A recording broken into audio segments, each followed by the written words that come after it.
In the years that I have known this guy, I have come to appreciate in a greater way not only the Constitution, but also President James Madison, the author of the thing, and then his amazing home, Montpelier. If you've never been, you got to go. This is Stuart Harris. He's professor of law at the Duncan School of Law at Lincoln Memorial University, host of your weekly constitutional heard locally on public radio. And I'm shocked that you go to Montpelier and find something new, because you've been a few times. Absolutely. I've been many, many times, but it's a work in progress.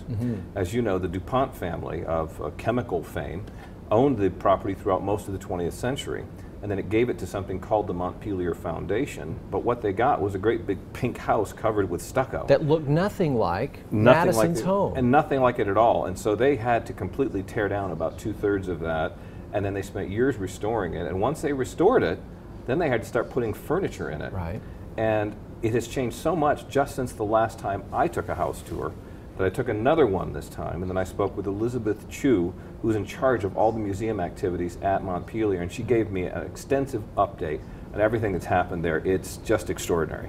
When I visited there, which is a good 2 to 3 years ago now, there were portions of the house that were very clearly under progress, Right.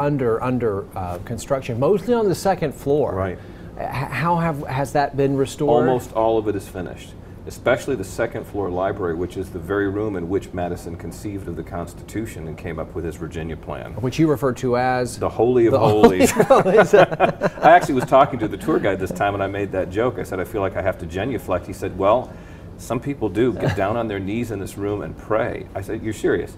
Yeah, they're very, very religious people who feel that the Constitution was divinely inspired. So there they are, exercising their free expression of religion. And then he laughed and he said, yeah, sometimes I have to move them out for the next tour. So you know that Jefferson's home, Monticello, is in Right. Charlottesville. Right. This is not far from there. No, not at all. 45 minutes. So, and it's a lovely drive up through the Virginia Piedmont. To the horse country. To the horse country. It's fantastic. And they've also reconstructed slave quarters recently. There's a whole new exhibit called The Mere Distinction of Color on Slavery. Lots of new stuff.